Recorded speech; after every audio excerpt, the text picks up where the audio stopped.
قل للمؤمنين يغضوا من أبصارهم ويحفظوا فروجهم ذلك أزكى لهم إن الله خبير بما يصنعون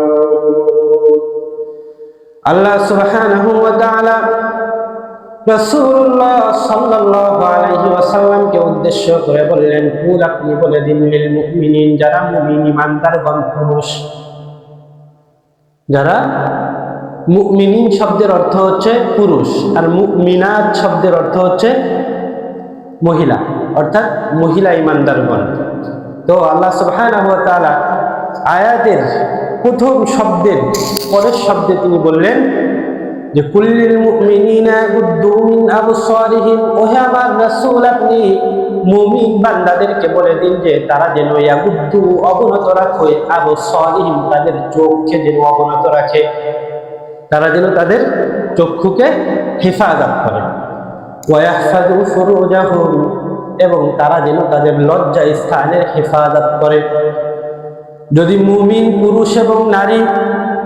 মুমিন পুরুষ যদি তাদের চক্ষুকে অবনত রাখতে পারে এবং তারা যদি তাদের লজ্জা স্থানকে হেফাজত করতে পারে, আল্লাহ সুবহানাহু ওয়া তাআলা বলেন যালিকা আজকা লাহুম, এটা হচ্ছে তাদের জন্য পরিশুদ্ধতা, এটা হচ্ছে তাদের জন্য পরিশুদ্ধতা। ইন্নাল্লাহা খাবীরুম বিমা ইয়াসনাউন,